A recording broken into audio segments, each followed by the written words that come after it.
Important update about YouTube playlists. Hey everyone. We've received many messages asking why our YouTube playlists aren't showing up. Do we create YouTube playlists? Yes, we absolutely do. So why can't you see them? Honestly, we're not sure. We've been in contact with YouTube support for several months now, but we still haven't received a clear answer or solution. After much discussion, our team has decided to take matters into our own hands. We believe the issue might be related to the number of playlists we've created on a single channel, possibly too many. Our solution? We're launching 2 additional YouTube channels, giving us a total of 3. This way, we can organize our audiobooks better and avoid the playlist visibility issue in the future. This change only affects our YouTube audience. If you're a patron supporter, you can still access all our audiobooks by visiting the collection menu on Patreon. Thanks so much for your time and continued support. Happy listening. The heat of the lightning caused the staff to melt and reshape into a golden trident. Enel slammed it against the ground, as if trying to summon courage. Hyuga, however, looked at Enel's stance with a strange expression. A random thought popped into his head. Holy crap! Enel didn't know what Hyuga was thinking. He lunged, swinging the trident with a wild thrust. Clang! A black rod had silently appeared in Hyuga's hand. The tip of the trident struck the rod but couldn't pierce through. Hyuga's ocular power was far beyond what it had been during his days in the Marines. Back then, even giant could break his black rod with armament hockey. But now, that level of force couldn't even scratch it. Hyuga batted the trident aside with the black rod, twisted his wrist, and drove it hard into Enel's abdomen. Puchy! The rod pierced through cleanly. Enel staggered back, clutching the rod with both hands. He looked up at Hyuga in disbelief. Once again, this so-called god had been injured. This time by a simple physical strike. Ever since eating the Thunder Fruit model, lightning human devil fruit and gaining the power to elementalize, how long had it been since he was wounded by a mere physical attack? Hyuga looked at Enel's face and smirked, understanding his shock. Still think you're a god? Cough. Cough. You bastard. I won't let a mortal mock a god. Enraged by Hyuga's disdain, Enel gritted his teeth, enduring the strange interference from the black rod. He pulled it out of his abdomen with trembling hands. Finally, blood staining the rod, Enel yanked it free and flung it aside. He glared at Hyuga, then transformed into pure electricity and burst out of the palace. Hyuga wasn't worried about him escaping. His room ability had enveloped all of Skypia. He could feel Enel's presence high in the sky, gathering power. In a flash, Hyuga appeared mid-air across from Enel, calmly facing the thunderous figure with a glint of pity in his eyes. Pity for the weak. Lightning crackled wildly around Enel as he roared, these eyes. That look. I'll erase them forever. I am God. The Thunder God. Lightning swirled violently. Enel's form changed. He grew into a massive figure. Dozens of meters tall. With a swollen belly and features only vaguely reminiscent of his original face, now made of lightning. Hyuga stood with arms folded, watching the self-proclaimed Thunder God. His eyes remained still, unmoved. Enel mistook his silence for fear and grinned arrogantly. Yes, he thought, he was the true god. He had just been caught off guard before, tricked by this blue sea man. The enormous lightning face sneered and spoke down to Hyuga like an ant. Scared speechless? Don't worry, I'll end your misery soon. Hyuga slowly dropped his arms and stared at him coldly. Purple energy surged around him again. Enel scoffed at the sight. He had already seen the skeletal version of Susanoo earlier. Compared to his Thunder God form, it seemed small and weak. But the purple energy didn't stop there. Under Hyuga's control, the skeletal Susanoo grew muscle, then skin. Its form expanded further and further. Armor formed, and enormous wings stretched wide. A 300-meter-tall Susanoo now loomed in the sky, with wings that blocked out the sun. Hyuga stood within the diamond-shaped space in Susanoo's head, gazing down coldly at the Thunder God below, who barely reached Susanoo's knees. What? Is a god's power really this insignificant? Enel didn't answer. He was stunned, staring up at the colossal dark purple giant. Just the aura radiating from it left him breathless. Below, the people of Skypia could see it too. Ganfall looked up, stunned. What? Is that? Konus was equally shocked, but something about it felt familiar. Then her eyes lit up with recognition. Grandpa Ganfall. That's Brother Hyuga. He once summoned a skeletal giant like that. It has to be him. Hyuga Uchiha. Ganfall nodded slowly. In front of such overwhelming power. Could Enel really win? Ah. How can this be? This is a joke. Enel's mind snapped. He charged at Susanoo, slapping at its leg with lightning-shaped fists. This isn't right. I'm God. I am God. But all his efforts did was cause slight ripples in Susanoo's energy. It looked more like he was giving it a massage. Susanoo casually lifted one leg and nudged him. Enel flew like a comet, crashing through the palace below, reducing it to rubble. He lay in the wreckage, dazed, eyes fixed on the sky. I am God. I am God. Hyuga deactivated Susanoo and ascended, floating calmly in front of him. Saying nothing, he reached out, grabbed Enel by the neck, and activated the Rinnegan, absorbing the power of the Thunder Fruit model, lightning human devil fruit into his own body. A tomoe appeared in his left eye. With his devil fruit ability gone, Enel's consciousness faded. His head tilted to the side. He was dead. Hyuga sighed and glanced once more at the fallen god. To be honest, Enel hadn't been weak. In the anime, his loss to Luffy was purely circumstantial. A matter of fruit matchup and timing. Had he joined the Marines, his top-tier Logia devil fruit, equal in strength to those of the admirals, and his exceptional observation hockey would have made him a prime candidate for advancement. With proper training in combat and armament hockey, Enel could have easily reached the level of an admiral. If he had become a pirate, he'd have ranked at least at warlord level. Certainly stronger than the likes of the bloated Gecko Moria. But with a personality like his, joining the Marines was never going to happen. And he had no real interest in piracy either. His true obsession was with the moon and the endless sky. Chapter 98, Are You Skypian too? After creating a grave for Enel, this ambitious man who had once held the stars and the sea in his heart, Hyuga used earth style to shape the mound. Suddenly, a pulse of lightning flickered in his left eye. Above Skypia, thunderclouds gathered, filling the sky as the continuous roar of thunder echoed overhead. Seeing the ominous display, Ganfall and Konas exchanged uneasy glances. Had Hyuga lost after all? Could Enel have truly been that terrifying? Boom. Thick, cyan lightning bolts crashed down from the sky, forcing Ganfall and Konas to shield their eyes instinctively. The barrage of lightning continued for a moment before gradually subsiding. When they cautiously opened their eyes, they were surprised to find themselves completely unharmed. What was going on? Were those lightning strikes not aimed at them? Ganfall quickly summoned his mount, Pierre. A Skypia bird who had eaten the horse fruit and could take on the form of a Pegasus. He climbed aboard, and Konas followed, mounting behind him. Together, they soared into the skies toward Enel's palace. Whatever had happened, they couldn't ignore it. Whether Hyuga had won or lost, they were now deeply involved, and Enel's judgment awaited them if Hyuga had fallen. They had to confirm the outcome of the battle. When they arrived at the palace ruins, they were struck speechless. What greeted them was a landscape of destruction. The once grand palace was now a heap of shattered stone and scorched earth. Sitting calmly beside a small mound of freshly turned soil was Hyuga, wearing a faint smile as he looked up at them. Brother Hyuga. Seeing him safe, Konas felt the weight in her chest lift. She leapt from the Pegasus and ran toward him without hesitation. This time, she didn't hold back. She threw herself into his arms. She looked up at him with teary eyes and sobbed. It's so good you're all right, Brother Hyuga. When all that lightning came down, I thought you had lost to Enel. Hyuga gently patted her back and said softly. It's okay. Enel is dead. He is buried in the mound next to me. That lightning earlier. I released it. You released it?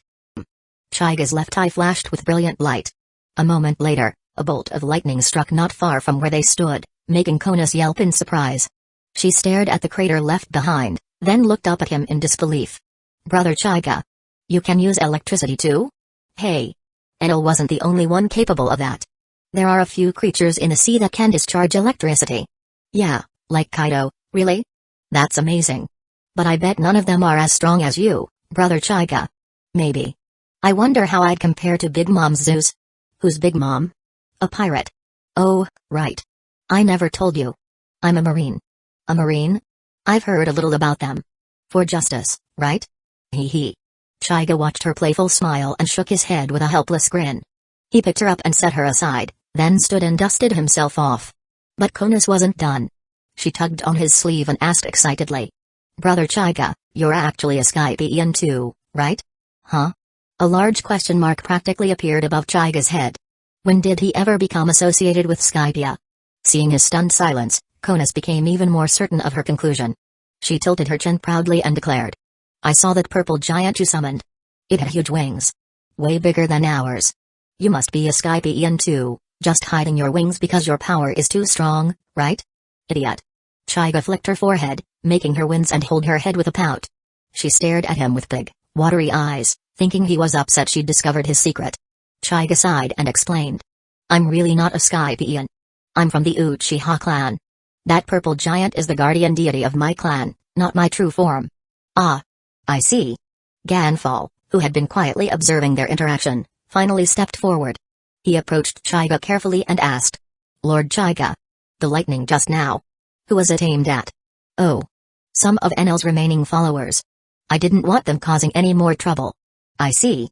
Ganfall nodded, though inwardly he was shaken. This power, lightning that struck from the heavens, had once been Enel's most terrifying ability. Now it belonged to someone else, this quiet young man from the Blue Sea. He knew better than most how dangerous such an ability was. Against it, no one had a place to hide. It was terrifyingly absolute. Even as he struggled to keep his composure, Ganfall couldn't help but wonder what Hyuga planned to do with Skypiea now that Enel was gone. Suddenly, footsteps approached. A group emerged from the forest. Some dressed like primitives, others were Skypieans. Leading them was the war-hardened Viper and the young woman Lucky, both from the anime. They had only just reached adulthood, and Aisa, still a child, was cradled in Lucky's arms. Despite his youth, Viper's strength already surpassed most of his tribe, making him their de facto leader. Upon seeing Ganfall, he approached to ask what had happened. Ganfall glanced briefly at Hyuga and then explained that Enel had been defeated by the man standing beside him. Viper's eyes widened. So did everyone else's. Lucky looked at Hyuga, stunned. In her mind, Viper was already the strongest warrior in their tribe, and Enel was an untouchable force of nature. But now someone even stronger had appeared. And he was so young? Hyuga, who had remained still this whole time, suddenly took a step forward. Thud. That single step caused the entire group to instinctively back away in fear. Conus giggled. What are you all doing? You're making Brother Hyuga look like a monster. Ganfall rolled his eyes at her. You're too carefree. Do you even understand what your brother Hyuga is capable of? He's the one who just wiped out Enel. Still reeling, Viper couldn't fully accept it. He had seen Enel's power firsthand. And yet this stranger had defeated him. He stepped forward cautiously and said, I mean no disrespect. But may I witness your power? Just once. It's hard to believe Enel was truly defeated like that. Hyuga glanced at him. With that single look, the hair on Viper's body stood on end. He instantly regretted asking. The pressure alone nearly made his knees buckle.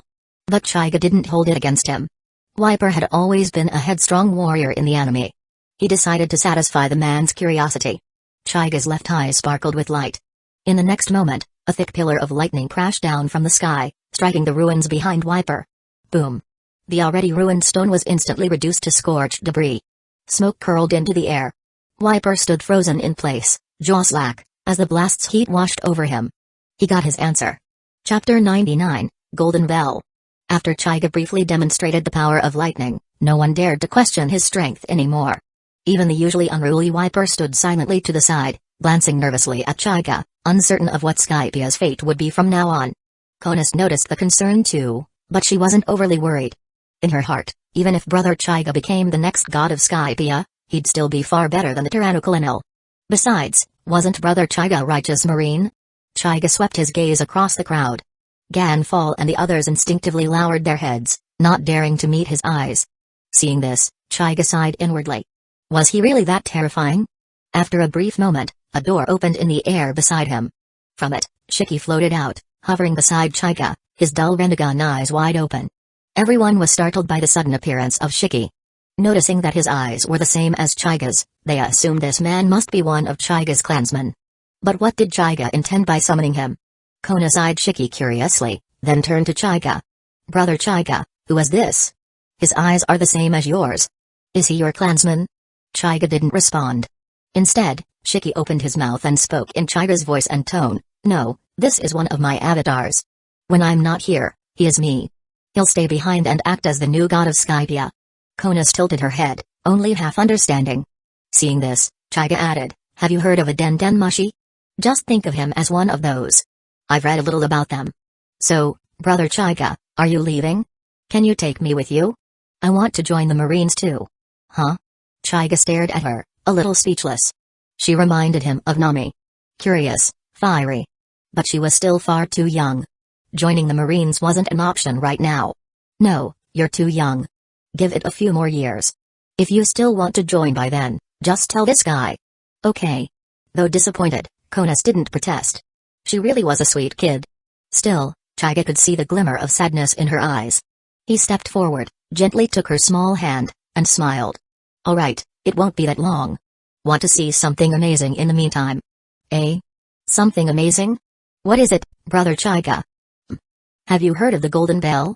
How about I take you to ring it? Really? The Golden Bell is real? I want to see it. Of course.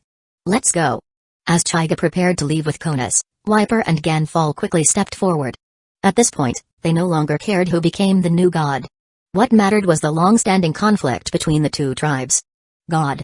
Please forgive our intrusion. Ganfall said respectfully. But what will become of our two tribes? How do we move forward from here? Chaiga turned back, recalling the deep-rooted grudge between the Skypians and the Shandians. This land had once been part of Jaya Island, the Shandians' homeland, until they were forcibly driven out 400 years ago. The two peoples had been fighting over it ever since. Ganfall, being the more benevolent of the two, had already begun his intentions during Enel's reign. Perhaps today was the opportunity for true peace. After a brief pause, Chaiga raised his hand casually. How you live together is your decision. I'll say one thing, don't cause trouble. Got it? As he spoke, lightning flickered in his Rinnegan eye, making both Ganfall and Wiper shudder. They quickly nodded. The message was clear. Chaiga wanted peace between the tribes and would not tolerate any more conflict. Ganfall and Wiper exchanged glances, then both breathed a sigh of relief. Their respect for Chaiga deepened. He hadn't just defeated Enel. He had also brought stability to Skypia. With the matter settled, Chaiga looked down at Konas again and smiled. Still want to see that purple giant? I do. It's so strong and cool looking. Hey. Is that so? Then let's go. Everyone, move back. Earlier, Wiper had been too busy to look at the sky and had missed the sight of the giant. Now, hearing the others mention it again, he stood there blankly. Ganfall's expression changed immediately. He still remembered the terrifying, godlike figure from earlier. If that giant appeared here at full size, they'd all be flattened. Without hesitation, he called out, everyone spread out. Lord God is about to display his divine power. Divine power? Wiper and the others were confused, but Ganfall's tone left no room for doubt. They quickly retreated, clearing the area. Ganfall himself moved back several hundred meters, then looked on with anticipation. He had only seen the Susanoo from afar earlier. Now he wanted a proper look at the majestic figure up close. After all, no matter what world you're from, what man doesn't like a giant mech? Chaiga didn't keep them waiting. His Rinnegan eyes began to glow, and in an instant, a towering, 300-meter Susanoo appeared. The giant silhouette solidified rapidly, fully formed in the blink of an eye. Wiper, Loki, and the others were speechless. What? What is that? Is this the power of a god? Ganfall's eyes brimmed with tears as he stared at the winged Susanoo. This is the power of the gods. Look at those wings. I will make this the new totem of Skypia. Inside the diamond-shaped space at the head of the Susanoo, Kona stood holding Chaiga's hand tightly. She looked down at the now ant-sized people below, her face glowing with excitement. Chaiga chuckled at her reaction. Even girls got starry-eyed when stepping into a giant like this. He gently patted her head, making sure she didn't get too overwhelmed and pass out. Then, he controlled the Susanoo to spread its wings and take to the skies. So high. We're flying so high, Brother Chaiga. They soared upward, punching through clouds one after another. Konas jumped around inside the cockpit-like space, her big eyes scanning the breathtaking view. Finally, a shimmering structure appeared in the clouds. A massive golden bell, shining with ancient beauty. Brother Chaiga. Is that the golden bell? It's so beautiful. Chaiga didn't reply. He calmly controlled the Susanoo, extending its hand toward the bell. Then, with a flick of its finger. This time. I'll ring the golden bell. Dong. A deep, resonant chime echoed through the sky. Not just Skypia, but even ships far below on the sea heard the sound ring out. On that day, everyone remembered the silhouette of a purple giant soaring through the clouds. And the golden bell that tolled once more in the heavens. Chapter 100, Death by a Single Bailey. The golden bell shattered. Even though Chaiga had minimized the Susanoo's power, the golden bell still couldn't withstand the mere flick of the giant's finger. He stored the golden fragments inside his door space. Although he wasn't short on money now, who would complain about having too much wealth? Returning to the ground with Konas, they were instantly surrounded by the islanders. Led by Ganfall, they dropped to one knee and shouted in unison, "Greetings, God." Chaiga raised an eyebrow. He had only rung the golden bell once. And even broke it. What were they trying to do now? Ganfall looked up, eyes filled with reverence as he gazed at Chaiga. Ever since being driven from his position by Enel, he had scoffed at the idea of God. He no longer believed such beings existed. But everything Chaiga had shown today, especially those divine eyes, had reignited that belief. God, please allow us to adopt the purple giant you summoned as our totem. Oh, you mean the Susanoo? Sure, do whatever you want. Chaiga waved casually. With the Deva Path puppet stationed here, there wouldn't be any problems. And with a shared spiritual belief, they'd likely become even more obedient. Konas looked at Chaiga, reluctant to part ways. She knew he wouldn't stay long. Otherwise, he wouldn't have left a puppet behind. Though they hadn't known each other for long, every event they'd shared was etched in her memory. She truly wanted to follow him to the Marines, but she wasn't old enough yet. For now, she had no choice but to stay. Chaiga noticed her hesitation. He crouched down, pinched her cheek, and said gently, "All right. Even from here, you can contact me anytime. Once you're older, I'll take you with me. You're great with the harp. My ship's still missing a musician. I'll definitely join the Marines." Seeing how determined this little angel was, Chaiga couldn't help but extend a finger and tap her nose playfully. Konas pouted but didn't push him away. She only muttered, "Humphrey, just wait.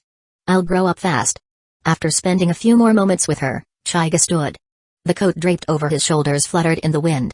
The word justice written boldly on its back.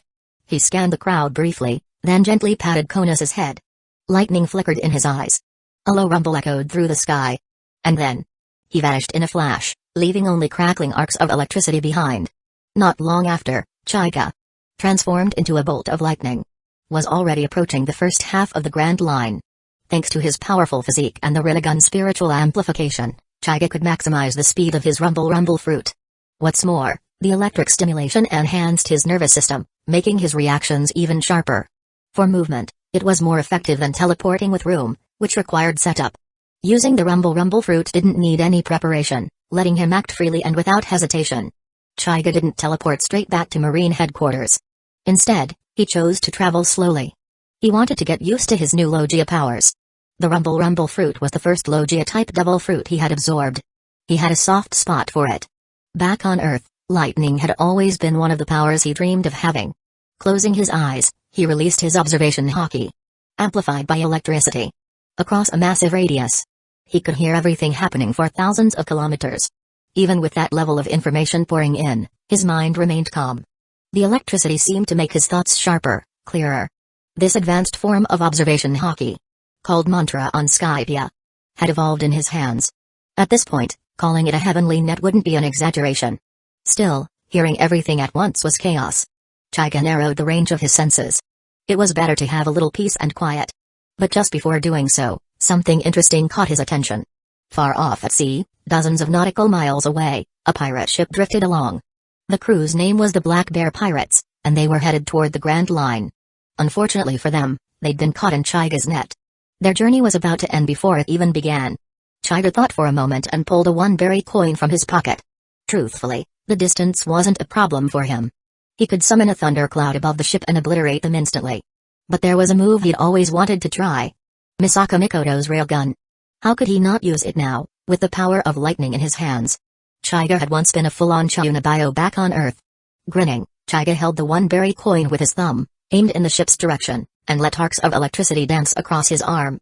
With a sharp flick, the coin shot out, trailing a streak of blinding light. On the pirate ship, the crew was drinking and laughing, celebrating the great things they would achieve in the Grand Line. At the center of the rowdy group sat a burly man with black barriers. His name was Pierre. From North Blue. With a bounty of 80 million Baileys and his own type bear fruit. He slammed his mug down, flushed from drink, and shouted, "Lads. Once we hit the Grand Line, we're gonna plunder to our heart's content. Riches, fame, you name it. We'll take it all. Yeah. Long live the Black Bear Pirates." But suddenly, Pierre's bare ears twitched. His instincts screamed at him. That was the advantage of staying in half-beast form. He could sense danger better than most. Wait. Something's wrong. Huh? What is it, Captain? I feel it too. Boom. A colossal bolt of lightning crashed down from the sky, striking the ship directly. The celebration was cut short in an instant. The entire pirate crew was vaporized, reduced to black ash along with their ship. Only a one-berry coin floated gently on the water, protected by the electric charge. The Black Bear Pirates had been erased by the sea breeze. Before their story could even begin. Back in the sky, Chaiga received the report through his heavenly net and nodded in satisfaction. He didn't bother retrieving bodies or chasing down merit. Pirates at that level barely counted. Still, they were special to him in one way. They were the first enemies he had ever paid to eliminate. A whole one daily. Chapter 101, News of Shiki's Death. Casually eliminating a pirate crew lost in their daydreams, Hyuga scanned his surroundings. Pirates like the Black Bear pirates, who sought to enter the Grand Line, usually had to pass through Reverse Mountain. Unless they possessed unique methods to navigate the calm belt. The sea where Hyuga currently stood wasn't far from Reverse Mountain. The strength of pirates arriving here varied greatly. A few powerful ones retained some semblance of morality and refrained from attacking civilians. However, most of the weaker ones preyed on the helpless, committing atrocities to survive. After all, pirates didn't engage in production. Without strength or restraint, plundering civilians was the most direct way for them to live. The truth was, the threshold to enter the Grand Line was still far too low. Hyuga lowered his head, deep in thought. Since he was already here, he figured he might as well do something worthwhile. After all, he was now a Marine. A new Uchiha who had joined the ranks of justice. Every strong Uchiha seemed to share one trait, the desire to create a peaceful and beautiful world. Hyuga didn't have such a lofty obsession, but he could still act within his means. As that thought settled in his mind, the sixth tomoe in Hyuga's right eye began to vibrate violently, and a terrifying Doruka surged forth. In his left eye, a single tomoe spun rapidly, its color shifting to a deep purple, crackling with electric light. Thunder fruit model, lightning human devil fruit, awakening.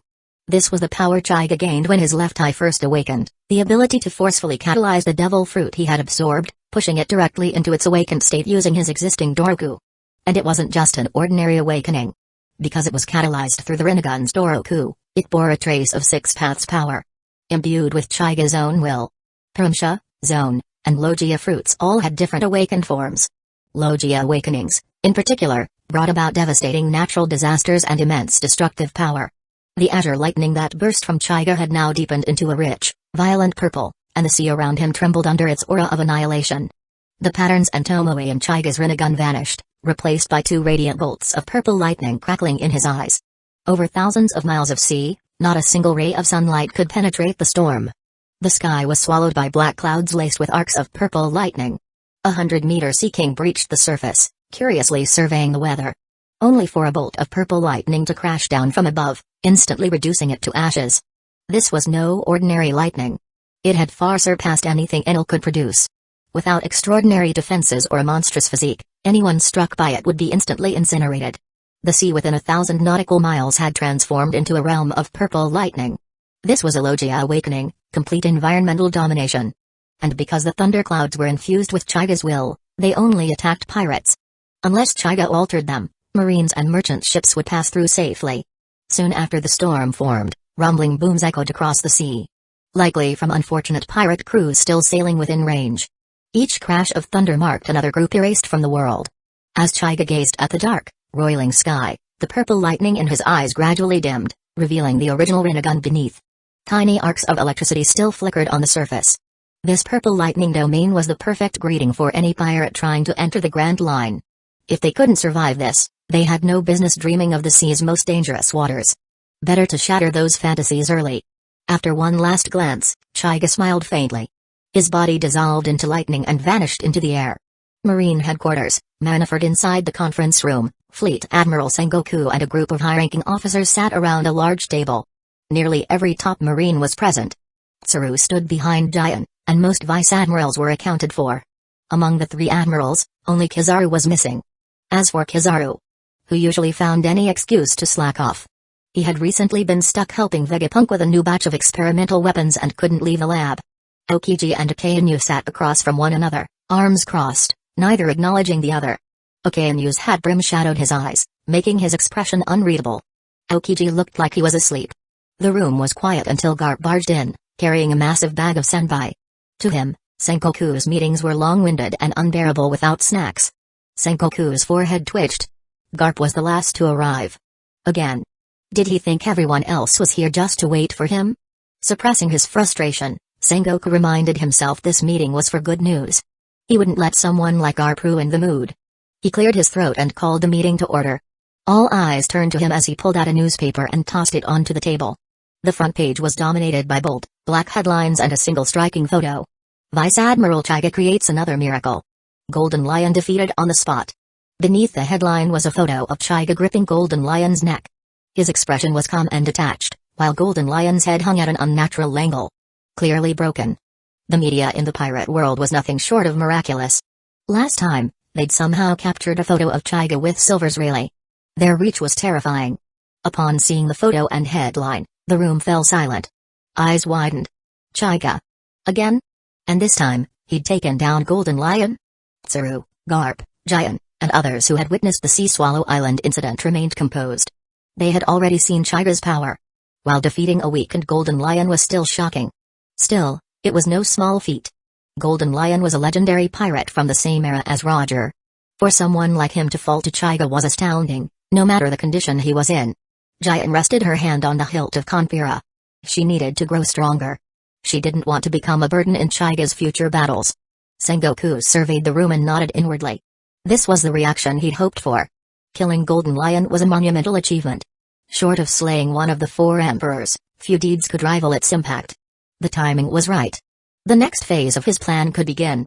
Placing both hands on the table, Sengoku made the formal announcement, "After this battle, I believe there's no longer any doubt about Vice Admiral Hyuga's strength. Taking into account his past merits, I have decided to designate him as an admiral candidate." Chapter 102, Admiral Purple Kirin. After Sengoku announced that Hyuga would be designated as a candidate for admiral, the conference room fell silent again. Everyone looked at one another, feeling they ought to say something, but unsure of what. Zephyr, Tsuru, and Giant were the first to raise their hands in support. They expressed their approval without hesitation, clearly standing behind Hyuga's candidacy for admiral. Onigamo, recently returned from injury, and those seated near him shifted their gazes toward Akainu, who remained silent. Momonga and a few others turned their attention to Aokiji. Given their age, Garp, Sengoku, and Tsuru already had one foot out of active duty and were slowly retreating to secondary positions. Meanwhile, Akainu and Aokiji stood as leaders of the 2 largest factions within the navy. Akainu finally broke his silence. He knew he couldn't remain neutral on this. After a brief pause, he spoke. "I agree to designate Hyuga as an admiral candidate. Both his strength and his sense of justice have earned my respect." With that, he fell silent again. Onigamo and the others, seeing Akainu's stance, had no further objections. They also voiced their agreement. Aokiji cast a brief, surprised glance at Akainu. He hadn't expected the usually hardline and unyielding Akainu to endorse Hyuga so easily. Truthfully, Akainu had always held a positive impression of Hyuga. For someone to gain Akainu's approval, strength was a prerequisite. After all, how could one enforce absolute justice without power? And Hyuga's strength had long been apparent. Akainu had taken notice of him back during the year-end assessment at the training camp. But what truly impressed Akainu wasn't just Hyuga's strength. It was his growth rate. Back when Hyuga defeated Cake, his potential was undeniable, though he hadn't yet reached top-tier levels. But now, he had managed to kill Shiki outright. Such progress made even Akainu acknowledge that Hyuga's potential exceeded that of the current 3 admirals. Even more than his strength, it was Hyuga's uncompromising attitude toward pirates that Akainu valued most. Power without resolve was meaningless. The image of Hyuga twisting Shiki's neck in that photograph was, in Akainu's eyes, exactly what a Navy admiral should represent. There was no need to send pirates as despicable as Shiki to impel down. Execution on the spot. That was true justice. As for concerns about Hyuga's age and seniority, Akainu dismissed them outright. In his eyes, dignity and rank were earned through power. Anyone without strength had no right to expect a title. The Navy didn't need more bureaucrats. Of course, Akainu bore no ill will toward Kizaru. The 2 had been classmates, and Akainu acknowledged Kizaru's strength. Even after Akainu became Fleet Admiral, Kizaru continued to step up during major incidents. Despite his stern exterior, Akainu wasn't heartless. Just extremely principled. With Akainu having spoken, Aokiji offered no objections either. In fact, his opinion of Hyuga was even more favorable. In the incident with Zephyr, Hyuga had left a strong impression. Although his style resembled Akainu's absolute justice, Aokiji recognized a fundamental difference between them. Hyuga had never harmed civilians. In battle, he prioritized their safety, and the pirates he killed were all irredeemable criminals. For those whose crimes didn't warrant death, Hyuga would spare their lives. What Aokiji respected most was how Hyuga treated those around him. When someone close to him was in danger, Hyuga never hesitated to step in. The most prominent example was when he saved Korra's own, Fleet Admiral Sengoku's adopted son, and the boy he was protecting. Even though they were strangers to him. Of course, Sengoku's influence likely played a part in that decision. But who wouldn't want someone like Hyuga on their side? Even so, Akanyu's quick agreement had caught Aokiji off guard. He had actually been prepared to argue against him, only to find the usual fire and ice clash diffused before it began. Sengoku, too, gave Aokiji and Akanyu a curious glance, noting that Chaiga seemed to have gained unexpected popularity. That was just as well. It saved him the trouble of stepping in. As for Kizaru, there was no point even considering him. That guy was the very definition of two-faced. Now that both sides had agreed, he wouldn't go against the current. Jian, seated nearby, turned curiously to Sengoku. So, what's Chaiga's code name? Being named an admiral candidate almost guaranteed Chaiga's future as an admiral. And every admiral had a code name. Usually a color paired with an animal. It was tradition. Not only Jian, but also Akanyu and Aokiji looked toward Sengoku, awaiting the answer. An admiral's code name carried weight and symbolism. It couldn't be chosen lightly. Sengoku nodded solemnly. We'll let Chaiga decide for himself once he returns to headquarters. For now. A sudden voice interrupted him. Let's call him Purple Kirin. Crack. Electricity buzzed through the room. In the blink of an eye, Chaiga appeared in the center of the conference room, crackling with arcs of lightning. His gaze swept across everyone before finally settling on Jian, and he smiled. Vice Admiral Chaiga. Everyone gasped in surprise at Chaiga's dramatic entrance. Akanyu and the others stared in astonishment at Chaiga, still sparking with energy. The same thought crossed their minds. Lightning? Was that elementalization? Did he get the Thunder Fruit model, Lightning Human Devil Fruit? If it really was the Thunder Fruit model, Lightning Human Devil Fruit. Akanyu and Aokiji immediately became serious. As experienced Logia users, they understood how dangerous and powerful that devil fruit truly was. Lightning offered the speed of the Glint Fruit model, Light Human Devil Fruit, the destructive force of the Magma Fruit model, Magma Human Devil Fruit, and even the environmental control of the Ice Fruit model, Frost Human Devil Fruit. It was one of the strongest Logia fruits in existence. With that fruit, even a weakling could wreak havoc. But Chaiga wasn't weak. He was already powerful. And now he had this, too. Sengoku and Jian had already guessed it. Chaiga had indeed acquired the Thunder Fruit model, Lightning Human Devil Fruit. They were aware of Chaiga's unique abilities, and seeing this only confirmed it. The Navy now possessed one of the best Logia fruits in the world. Sengoku felt a rush of satisfaction. And even Garp, cheerfully munching senbei beside him, seemed oddly adorable at the moment. In high spirits, Sengoku asked, "Why did you choose that code name?" Chaiga smiled and answered, "My eyes are purple. And the Kirin is an auspicious beast from my hometown. It brings good luck to those around it. I like that. So let's go with Purple Kirin." Kirin is a mythical creature in case you're wondering. Still, everyone nodded instinctively. It sounded cool. And hey, if luck came with the name, maybe they'd get promoted, too? Giant stepped up, gently brushed a strand of hair from Chaiga's forehead, and smiled warmly. Then, congratulations in advance. Admiral Purple Kirin. Chapter 103, Warlord System. After Giant, the others stepped forward to congratulate him. Even Akanyu gave Chaiga a rare nod, to which Chaiga simply returned a calm smile. There were very few people in the Marines that Chaiga actually disliked. If he had to name one, it would be Kobe. Kobe wasn't a bad person. On the contrary, he was incredibly kind. But that kindness was excessive, almost naive. His performance during the Manafort War had left a bitter impression on Chaiga. That was a battlefield.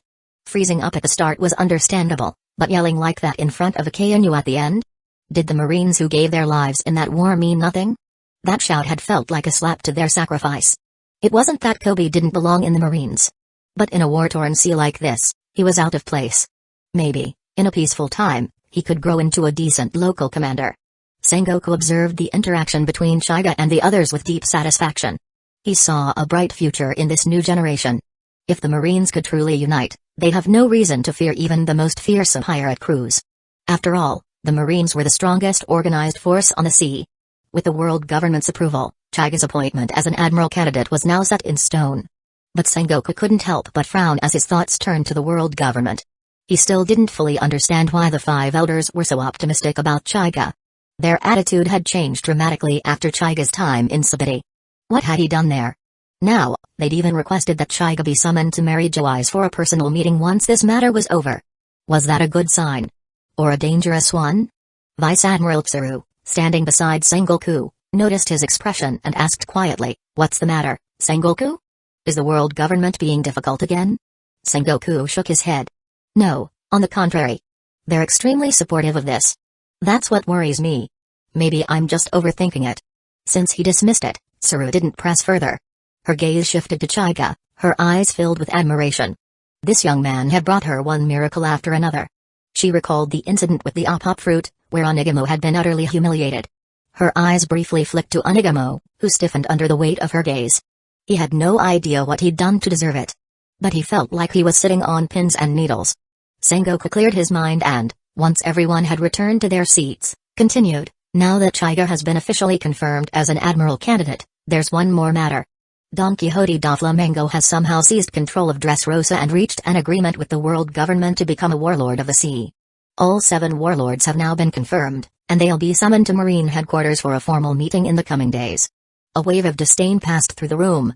Akainu didn't bother to hide his disgust, letting out a cold snort as black smoke curled from his shoulders. Few in the Marines liked the warlord system. Pirates were pirates. Granting them legitimacy and inviting them to headquarters was a farce. Hyuga, meanwhile, was lost in thought.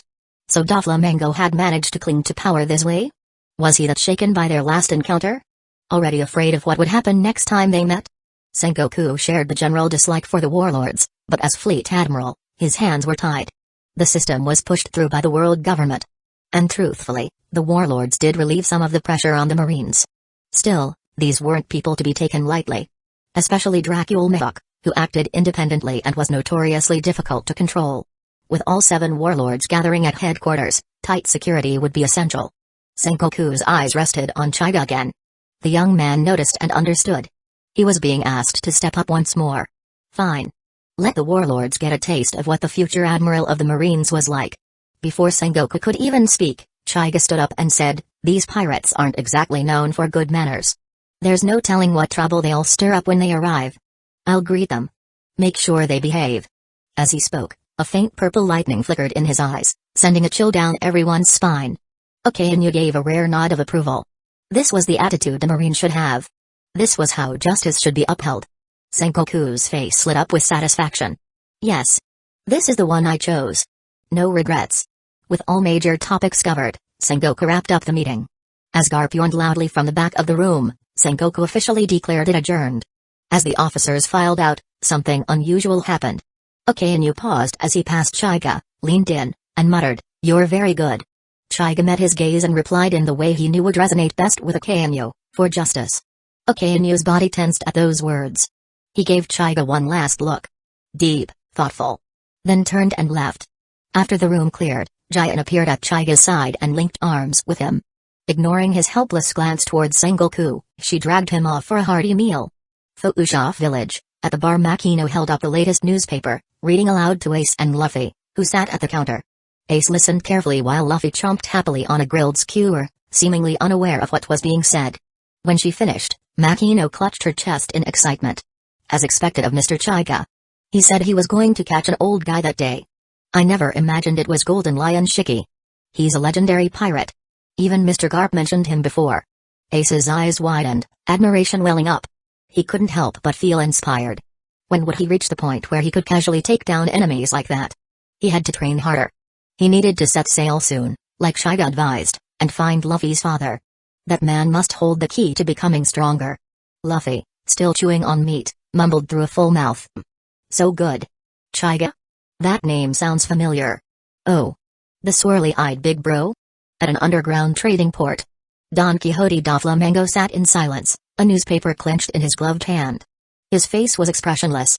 After finishing the article, he crumpled the paper and tossed it aside, face still twisted with suppressed fury. Monet approached quietly, noticing his mood.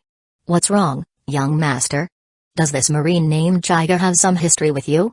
Da Flamengo was silent for a long moment before he spoke in a low, cold voice. He's the one who killed one of the family's top executives. And even Virgo died at his hands. Monet's expression shifted. She remembered that incident clearly. After returning from Seagull Island, Da Flamengo had been obsessed with consolidating power. He even struck some shadowy deal with the government to gain the warlord title. And it all stemmed from this one man. Hyuga Uchiha, the very Marine in today's headlines. He wasn't just powerful. He was terrifying. Even the infamous Golden Lion had fallen to him, and not in some drawn-out battle. He was utterly crushed. Monet felt a cold unease in her chest. But Da Flamengo's gaze shifted, falling on the small girl beside Monet. His trump card. Thanks to her ability, he had full control over Dressrosa. If he could somehow use her power on Hyuga. A low, twisted chuckle began to build in Doflamingo's throat. Fu. Chapter 104, The Warlords. A few days after Hyuga was appointed as an admiral candidate, Khalifa and Ain led their fleet back to Marine headquarters. As soon as they arrived, the two women went straight to Hyuga's office, having already learned that he had returned earlier than them. However, upon reaching the office, they discovered it was completely empty. Everything inside had been cleared out. It looked as though the room had been vacated entirely. The two exchanged confused glances and double-checked the location, wondering if they'd come to the wrong place. Just then, they ran into a soldier who had come to clean. From him, they learned that Hyuga had relocated to a new office after being appointed as an admiral candidate. His new office was situated not far from Sengoku's. Upon hearing this, the two women felt a mix of emotions. They were happy for Hyuga's achievement, but also speechless. Clearly, he had kept it from them on purpose, probably hoping to surprise or annoy them upon their return. Pouting, Ain grumbled, "Hyuga is getting more and more cunning." Khalifa adjusted her glasses, not saying anything. She was already used to her boss's antics. Led by the soldier, they soon arrived at Hyuga's new office. As soon as they opened the door, they were greeted by Hyuga's familiar smirk. Ignoring him for the moment, the two women stepped in and curiously examined the room. It was definitely more spacious than the previous one, with far more refined furnishings. The centerpiece was a large calligraphy scroll hanging behind Hyuga's desk that read, "Justice to defend peace." It had been custom-made at Hyuga's request. After all, what kind of admiral candidate would he be without a clear sense of justice? Although, in his case, that peace might sometimes resemble nuclear peace. After a brief tour, Khalifa walked over to Hyuga's desk and smiled. "Congratulations, boss." Ain echoed the sentiment. Hyuga returned the smile and said, "It's just an admiral candidate for now. Let's wait until I actually become an admiral before we celebrate." Khalifa and Ain exchanged silent glances. Just a candidate? If not for his ridiculously young age, he might have been promoted outright. More importantly, Hyuga was currently the only admiral candidate. That alone spoke volumes about his status.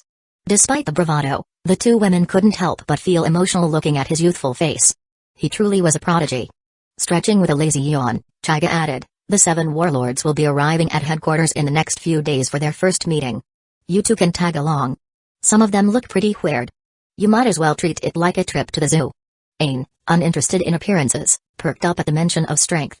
"I heard they're all extremely strong. Especially Mihawk, the world's greatest swordsman." Khalifa shook her head and glanced at Hyuga. "No matter how strong they are, they're not on par with the boss. Mihawk likes testing himself against strong opponents. Even if you don't use a sword, he might come looking for you. Hopefully, that doesn't cause too much trouble." Ain turned to Hyuga, curious. "So? Will you fight Mihawk?" Hyuga shrugged nonchalantly. "If he wants to fight, I don't mind." Though he wasn't fond of swords, his Susanoo wielded a blade over 100 meters long. As the saying went, height matters. At that moment, a knock came at the door. Vice Admiral Onigamo stepped in. Khalifa and Ain nodded respectfully and moved to stand on either side of Hyuga, silent. Onigamo returned the gesture. He knew these two women were closely associated with Hyuga, so it was wise to show proper respect. Hyuga's status now surpassed that of even seasoned vice admirals. Besides, having previously worked alongside him, Onigamo held one of the highest opinions of Hyuga among the vice admirals. Facing Hyuga, Onigamo said, "Vice Admiral Kirin, all 7 warlords have arrived and are at the port. They're causing a bit of a scene. We'd appreciate it if you could take a look." Since Hyuga now had a code name, the other marine officers addressed him as such, highlighting his elevated status as the admiral candidate. "Oh? Already? All right. Thank you, Vice Admiral Onigamo. Let's go." Hyuga gestured for Khalifa and Ain to follow as they headed to the port, with Onigamo trailing behind. At the port, Don Quixote Doflamingo had a marine lieutenant commander by the collar, holding him up and sneering, "What, this is the level of welcome we get? Where are the admirals? Where's Sengoku?" Beside him stood the rest of the warlords of the sea. Boa Hancock gave Doflamingo a scornful glance. "Vulgar man." Mihawk stood silently, arms folded. He had no interest in this little drama. The only person in the Marines who intrigued him was that formidable young man. The one who had defeated Shiki. Shiki, a legendary swordsman, had reportedly been beaten by Hyuga. In a sword fight, no less. That alone made Mihawk eager to test him. Remember the Susanoo? Jinbe shared a similar sentiment. Hueco had told him what happened with Arlong. Though heartbroken over Arlong's death, Jinbe knew the outcome was deserved given Arlong's actions. In fact, the fact that Hueco had been spared earned Chaiga a measure of respect. Jinbe hadn't came to seek revenge. He just wanted to see what kind of marine this man was, and what his stance on fishmen might be. The remaining warlords, Moria, Kuma, and Crocodile, were more detached, treating this visit like a sightseeing tour. The Marine Lieutenant Commander held by Doflamingo wasn't backing down. Even with his face turning purple, he glared up at the warlord and said bitterly, "You're just a pirate. This is Marine headquarters. Not a place for someone like you to throw their weight around." The other warlords cast glances at the defiant officer. Mihawk and Jinbe both gave him an approving look. Not offended by the broad insult. It was just a matter of perspective. Doflamingo's grin faltered slightly. Then, with a strange laugh, he said, "Foo-foo-foo-foo. Still got some spine, huh? I like that." His other hand rose, and thin, sharp threads became visible between his fingers. Clearly preparing to strike. Mihawk and Jinbe frowned. Jinbe, the Knight of the Sea, summoned a drop of water into his palm, preparing to step in. This was Marine headquarters. Logically and emotionally, he couldn't just stand by and let this officer die. Then a cold voice rang out behind Doflamingo. "Do I have to tell you to stop moving this time too?" Chapter 105, Doflamingo's Humiliation. Hancock and the others watched in shock as Chaiga appeared behind Doflamingo. A bead of cold sweat slid down Dracul Mihawk's forehead. Even he hadn't seen when Chaiga had moved. Doflamingo, on the other hand, froze instantly. Although he hadn't turned around, he recognized Chaiga's voice immediately. This scene was eerily familiar. He had experienced it before, back on that island. That memory alone was enough to remind him how terrifying Chaiga could be. He knew without a doubt that if he dared to lay a hand on this Marine Lieutenant Commander, Chaiga would erase him in the next second. He hadn't expected Chaiga to concern himself with the warlord system. From Kaido, he had already learned that Chaiga possessed Conqueror's Haki. And not just any level, but a formidable one. How could someone like that be bound by something like the warlord system? But now, with all eyes on him, if he truly backed down, would they have respect for him? Chaiga didn't care for his pride. Seeing Doflamingo remain motionless, he snorted coldly. A wave of intense pressure exploded outward as the ground beneath Chaiga cracked inch by inch. It was Conqueror's Haki. Doflamingo, also a user of Conqueror's Haki, instantly responded with his own. But the moment their Haki clashed, Doflamingo's was overwhelmed like paper against steel. He was thrown back by the sheer force of Chaiga's presence.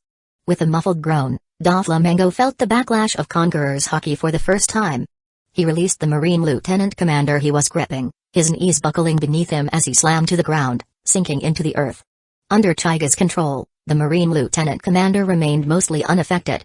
Seeing Chaiga behind Doflamingo, he shouted excitedly, "Vice Admiral Kirin." "Kirin?" The warlords who heard this name were taken aback. Is that an admiral's code name? At that moment, Vice Admiral Onigamo and others arrived. Taking in the scene, Onigamo quickly stepped forward to assess the situation. The lieutenant commander reported everything that had just happened. After hearing the account, Onigamo nodded, glancing down at Doflamingo, who remained kneeling, a look of schadenfreude flickering across his face. A pirate daring to act so boldly at Marine headquarters. How laughable. Fortunately, it had been Admiral Candidate Kirin who stepped in. Only someone of his terrifying strength could subdue Doflamingo so completely. If it had been Onigamo himself, the outcome would have been questionable. Still, Doflamingo was a warlord. They couldn't go too far. Thinking of this, Onigamo adjusted his coat and stepped forward like a mediator. "This is the newly promoted Admiral Candidate, Vice Admiral Kirin. I believe his rank is high enough to receive you, isn't it? Admiral Candidate? Just how old was this Chaiga Uchiha? And he was already in line for Admiral?" Hancock and the others looked at Chaiga, who stood silently with a frosty expression. None of them could find the words. It was truly unbelievable. Doflamingo's lips twitched, trying to speak, but Chaiga's presence had him completely locked down. He couldn't even make a sound. The humiliation was unbearable. Onigamo, however, continued pressing. "Doflamingo, why are you still kneeling? Get up. We have a meeting to attend." Doflamingo shot him a cold glare. He memorized Onigamo's face. He'd remember this moment. The atmosphere was tense. Just then, Corazon arrived after hearing the news. He saw Doflamingo kneeling and sighed with a trace of pity. He stepped up to Chaiga and spoke hesitantly. "Vice Admiral Kirin, he's already been punished enough. Would you consider letting it go? Just this once?" Hearing Corazon's voice made Doflamingo feel even worse. Since when did he need his soft-hearted little brother to shield him? "Chaiga, growing tired of the standoff, relented. As a favor to Korra's own, he withdrew his haki. Doflamingo slowly rose from the ground. Thank you, Vice Admiral Kirin. I truly was out of line. Korra's own's eyes glistened with gratitude. He hadn't expected Hyuga to actually show him that much respect. He bowed deeply. 90 degrees. It's fine. Hyuga replied. I just don't want the meeting delayed. Come along. He gestured for Korra's own to rise. Ever since returning to the Marines, Korra's own's kindness had been impossible to hide. He was cheerful with everyone and highly respected within the ranks. Hyuga had a good impression of him. Doflamingo glanced at his brother with a complicated expression. He said nothing, choosing instead to quietly merge back with the group. Thoroughly subdued. The commotion had ended, but every warlord present would remember this admiral candidate's name. They all knew Doflamingo's strength. He was no pushover, even among warlords. But in Hyuga's hands, he hadn't even been able to move. If it had been any one of them instead, the outcome wouldn't have been much different. Form a united front to oppose the Marines? If they had that kind of unity, they'd have formed their own organization already. They wouldn't need the Marines to keep them in check.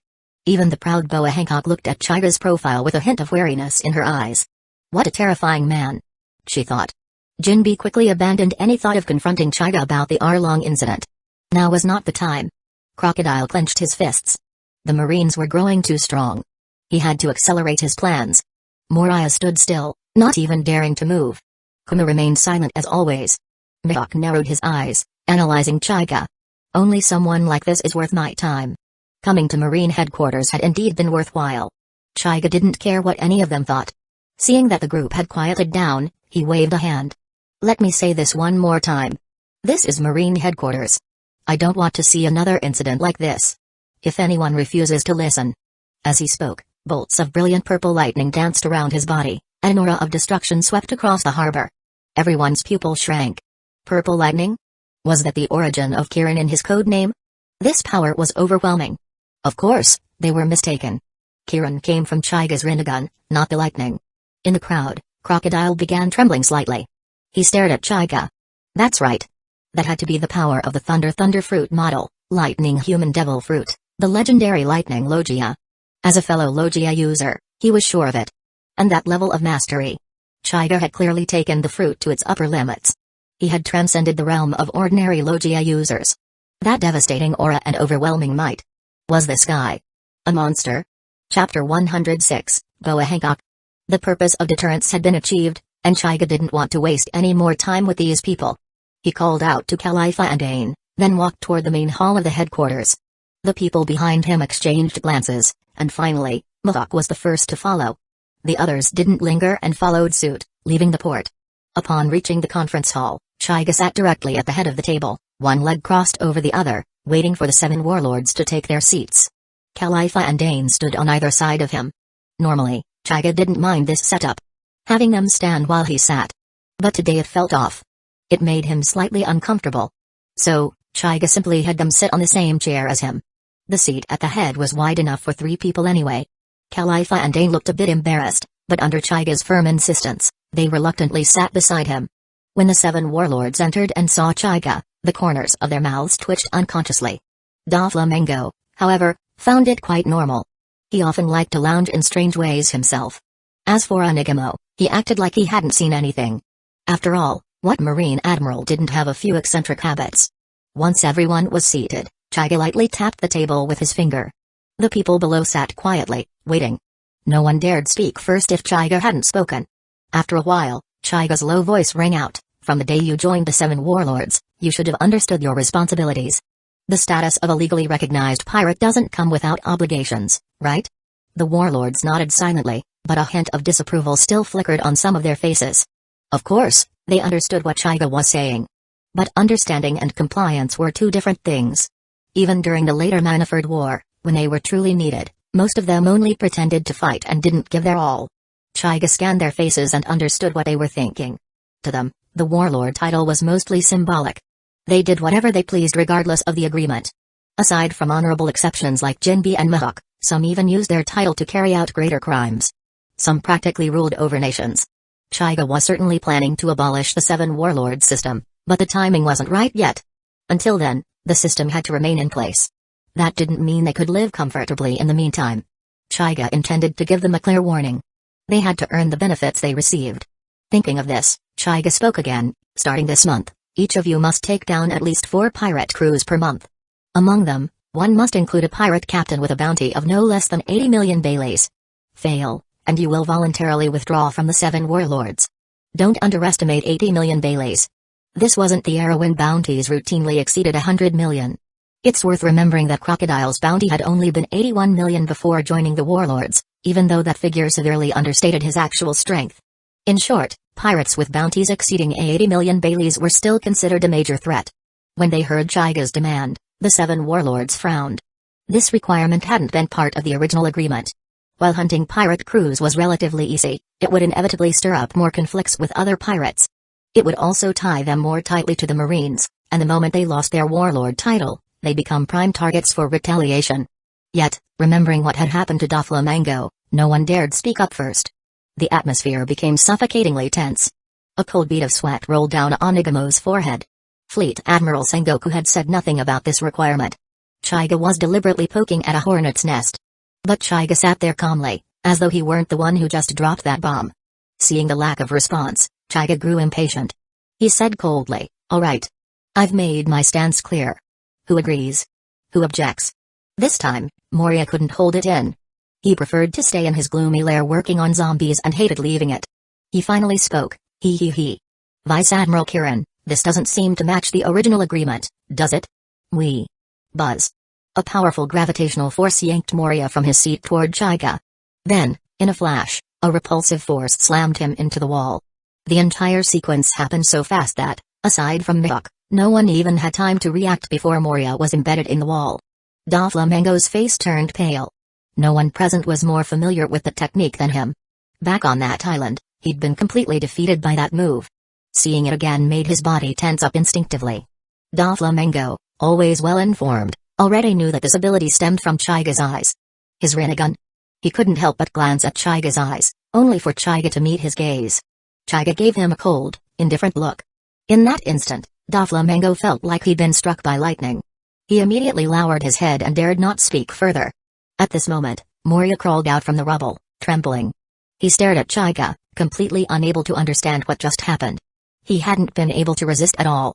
Hyuga flashed forward. The next moment, he stood before Moria, looking down at him coldly. Any more objections?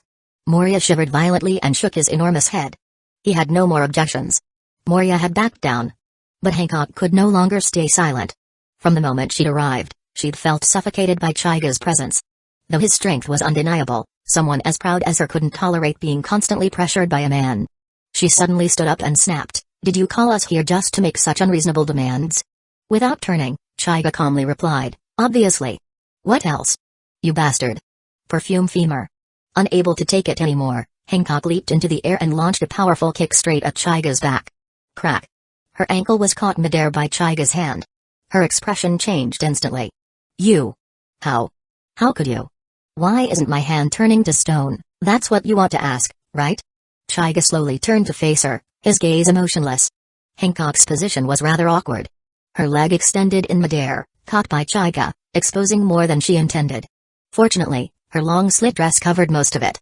But being directly stared at by Hyuga made her cheeks flush bright red. She yelled in embarrassment, "Let go of me. Now."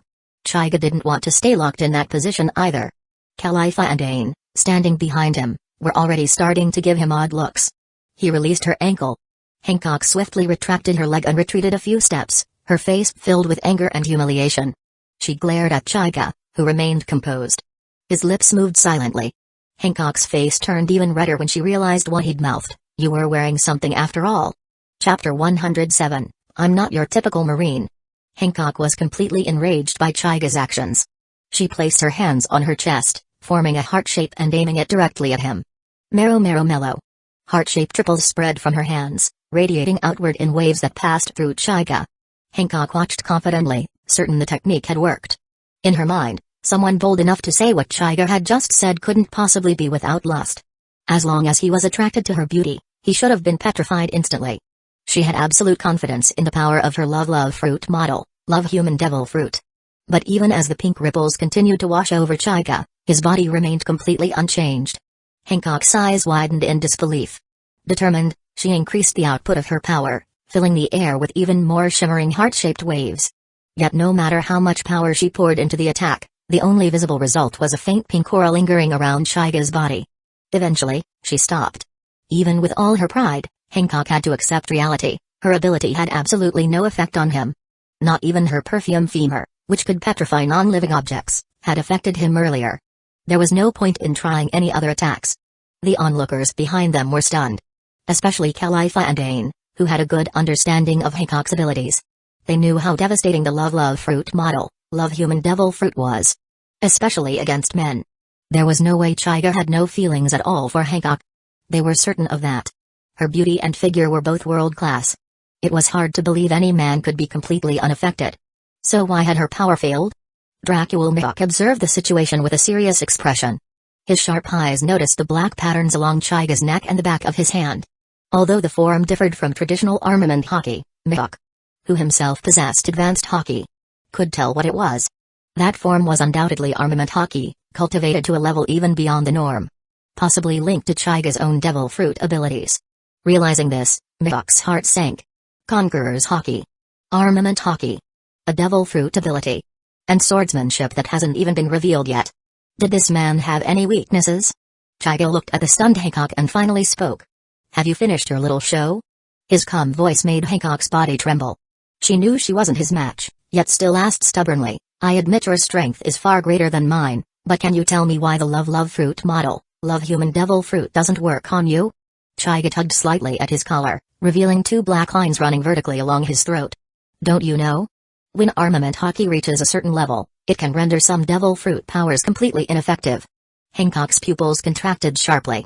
She was aware that armament hockey could counter devil fruits, but in all her time wielding the Love Fruit model, Love Human Devil Fruit, she had never met someone whose hockey could nullify her powers. She had nearly forgotten such a possibility existed. Even if she had remembered, she wouldn't have cared. After all, she was practically made for her fruit.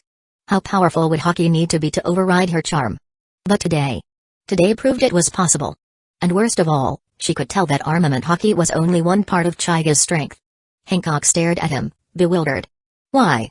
Why would someone this powerful be working for the Marines? If someone like Hyuga stood with the world government, the celestial dragon's grip on the world would only grow stronger. Their arrogance and cruelty would only get worse. Was she really destined to live her entire life beneath their shadow?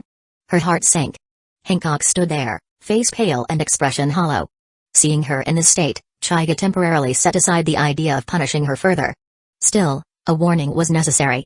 With a flash, Hyuga appeared beside her. Hancock didn't move. It was as if she had accepted whatever fate awaited her.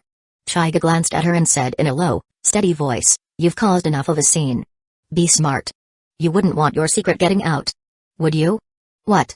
Hancock turned sharply, terror flooding her face. That secret. The one she'd rather die than reveal. How did he know? She stared into Hyuga's strange, rippling purple eyes. A cold chill ran down her spine. It's your eyes. It must be your eyes. Just how many powers do you have? Hyuga blinked. Did she think the Rinnegan could see through secrets too? He didn't even know that himself. But it didn't matter. Let her believe what she wanted. Hancock's strength wasn't bad. She had conqueror's hockey and real potential. Once the Seven Warlords system was disbanded, she could be a valuable ally. And making her submit would be easy. As long as she opposed the celestial dragons, she'd be on his side. Hyuga looked straight into her eyes. Stop resisting. I'll tell you something you'll definitely want to hear. Hancock didn't respond. She simply stood there, powerless to resist. She had no choice. Not against his strength, not with her secret exposed. Hyuga's Rinnegan pulsed, casting a purple light across her face. Hancock's eyes lost focus, and his voice echoed inside her mind. Behave. I'm going to take down the celestial dragons. The words hit her like lightning. What? This terrifying Marine was going to oppose the celestial dragons? But weren't the Marines loyal to them? Hancock stared at him, stunned. Her mind had been shaken again and again today by this man. Hyuga didn't say anything else. A mysterious smile tugged at his lips as a massive burst of conqueror's hockey, laced with purplish black lightning, exploded from his body. Everyone present was considered strong within the Grand Line. But under that overwhelming pressure, their bodies trembled and buckled. Grunts of pain escaped from many of them. Khalifa, Ain, and Corazon watched the others, confused as to why everyone was suddenly collapsing. They had no idea that Hyuga had deliberately excluded them from the hockey's effects. If he hadn't, they'd already be unconscious. Hancock, closest to Hyuga, bore the brunt of it. Sweat formed on her brow, but she understood what the message was. This man wasn't made to serve others. He was telling her, through pure force, that his ambitions far exceeded that of a typical Marine.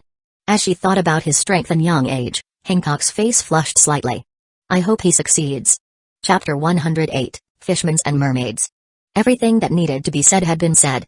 Hyuga walked toward his seat, brushing past Hancock. Hancock turned around and stared at the word justice emblazoned on Hyuga's back for a moment, then silently followed him, appearing far more well-behaved than before. Moria, struggling to his feet from the rubble, looked at the two of them, wanting to cry but unable to. He thought bitterly. Is that it? I only said one sentence and didn't even finish it, and I got beaten like this. That Boa Hancock even made a move, and she only got a few scoldings? Why the double standard? Is it because I'm ugly? Yeah, man. Moria lowered his head and glanced at his already bloated figure. Well, maybe that was the reason. He looked at Hyuga with a mix of fear and frustration, then drooped his large head and returned to his seat without another word. Having witnessed both Moria and Hancock's humiliating defeats, the remaining warlords quickly quieted down. There was no other way. Might made right. When Hyuga returned to his seat, Khalifa immediately began massaging his shoulders attentively. Her pressure was perfect, and under her skilled hands, Hyuga closed his eyes in satisfaction. Ain, meanwhile, stood watch beside him, eyes scanning the others below. In her eyes, none of them were to be trusted. Hyuga was enjoying himself, and she wouldn't let anyone disturb him. It had to be said. Hyuga's personal secretary and bodyguard were both quite dedicated.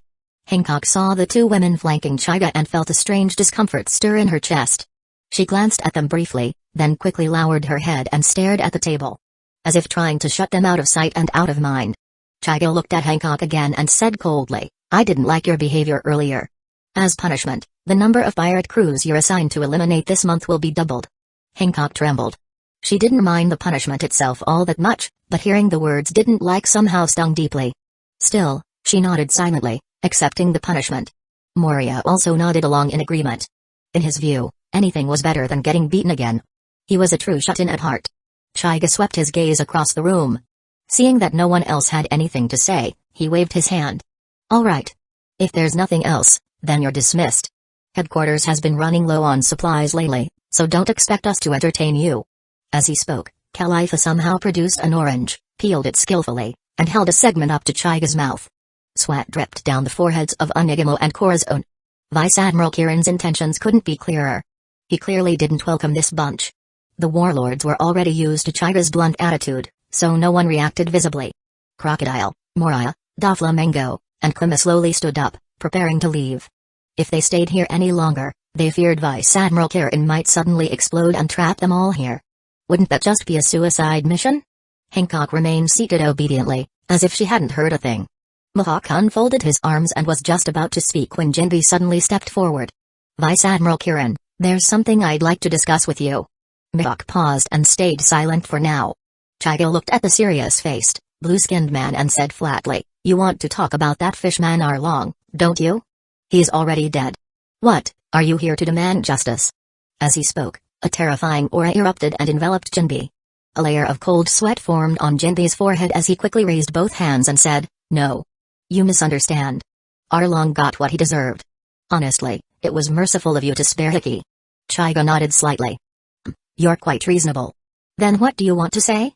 The terrifying pressure disappeared in an instant, and Jinbi felt his body lighten.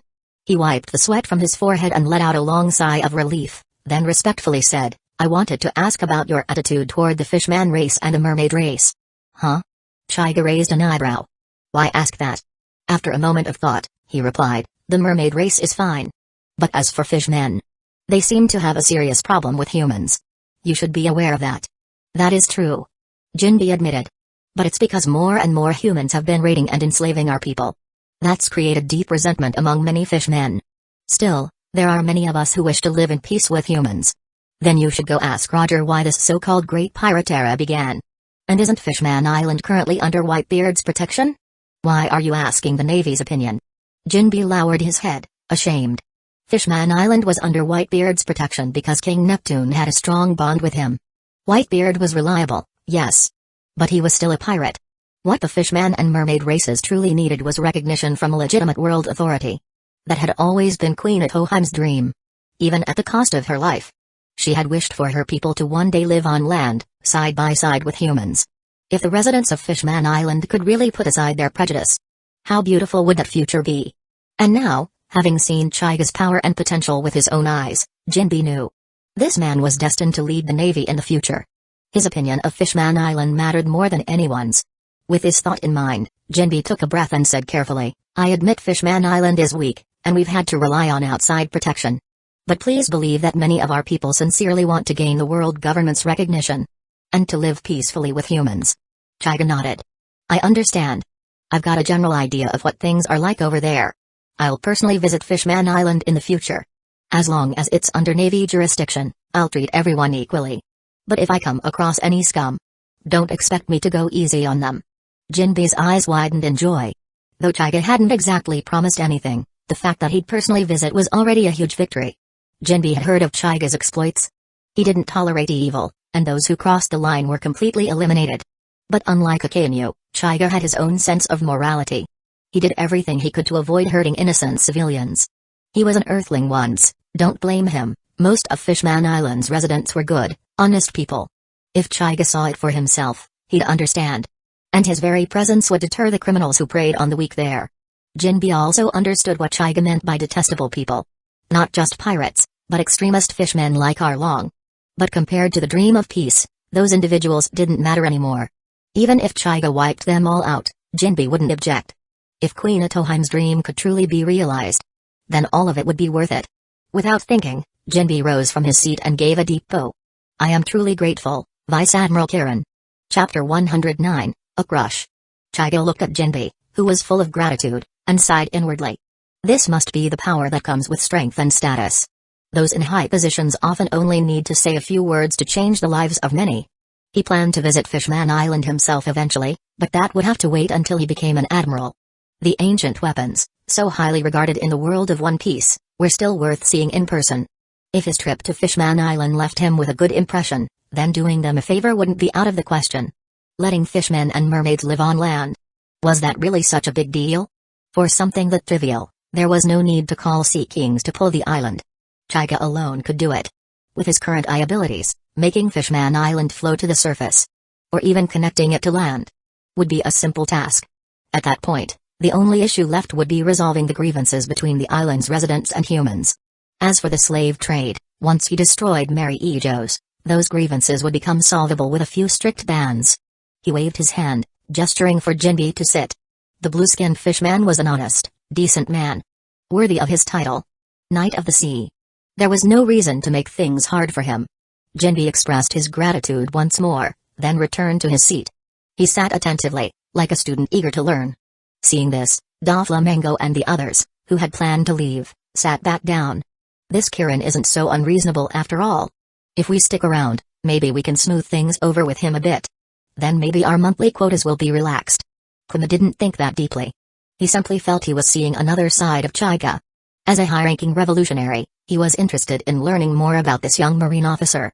Of course, the others were reading too much into it. The only reason Chaiga had reacted that way earlier was because he found Jinbe somewhat endearing. Hancock was quietly moved. Until now, Chaiga had always struck her as a cold, godlike figure. She never expected him to care about the residents of Fishman Island. She despised the slave trade that plagued the island. She knew there had to be celestial dragons behind it. Where there's demand, there's always a market.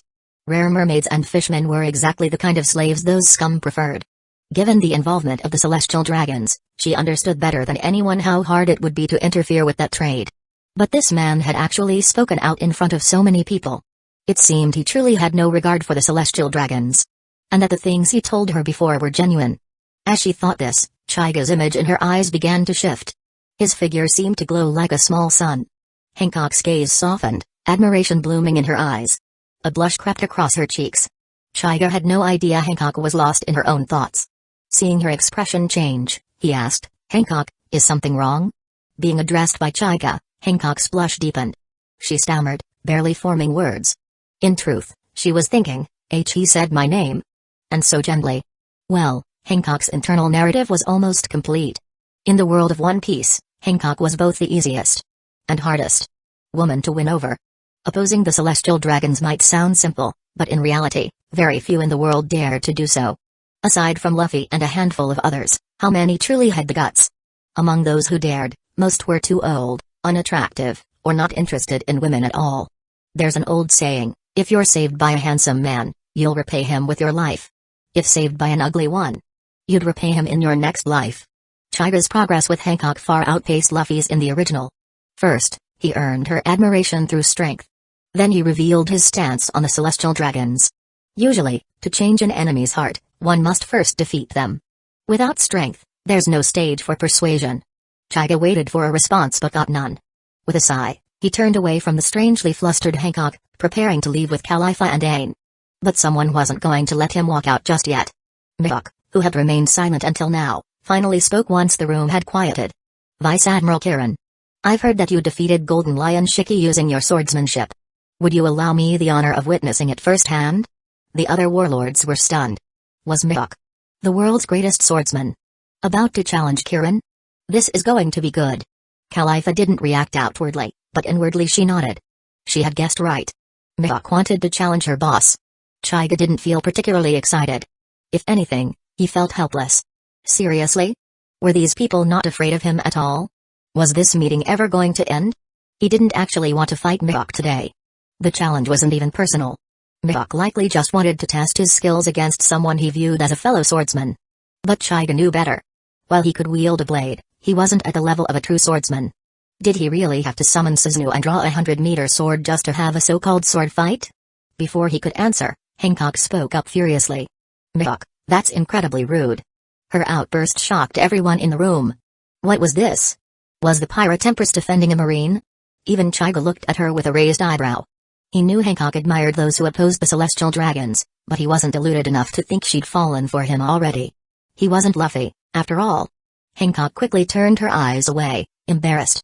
To her, Chaiga already looked exhausted from entertaining them all. She didn't dare ask for more of his time.